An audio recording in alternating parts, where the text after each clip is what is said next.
আরে তুর্য তাড়াতাড়ি আয়। হ্যাঁ হ্যাঁ এসে গিয়েছি। টাকা কি নিয়েছিস তোর আব্বুর কাছ থেকে? হ্যাঁ নিয়েছি, চলো।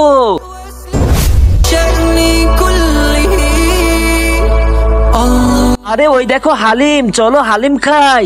হ্যাঁ ঠিক বলেছো, চলো সবাই টাকা বের করো। ভাইয়া 3 প্লেট ভালো সুন্দর করে হালিম বানিয়ে দাও, একটু ঝাল বাড়িয়ে দিও। আচ্ছা বাচ্চারা ভিতরে বসে, এখনই দিতেছি।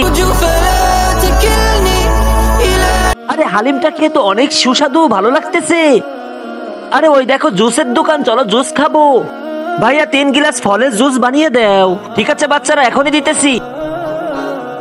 আরে ওই ভাইয়া টাকাটা তো দিয়ে যাবে।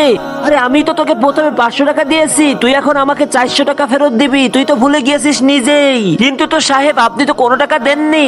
কি আমি দিইনি? দাঁড়া এখন তোকে দেখাচ্ছি। এই আমি কি মিথ্যে কথা বলি? সত্যি ভাই আপনি টাকা দেননি। আরে তাড়াতাড়ি টাকা দেন, নাহলে পুলিশকে এখনই ফোন দিচ্ছি। না না পুলিশকে ডাকেন না, আমি এখনই টাকা দিতেছি।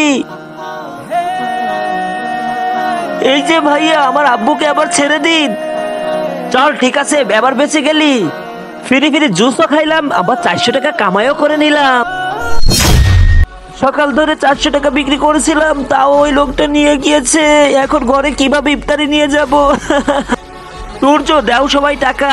হ্যাঁ এই নাও, আমার টাকাও নাও, আমরা জুস পরে খাবো। এই যে ভাইয়া এই টাকাটা আপনি রেখে দিন। আরে টাকা? অনেক অনেক শুক্রিয়া বাবা। বন্ধুরা বাচ্চা 3টে কি ঠিক কাজ করলো? যদি ঠিক কাজ করে তাহলে চ্যানেলটি সাবস্ক্রাইব করে কমেন্টে জানিয়ে যাও।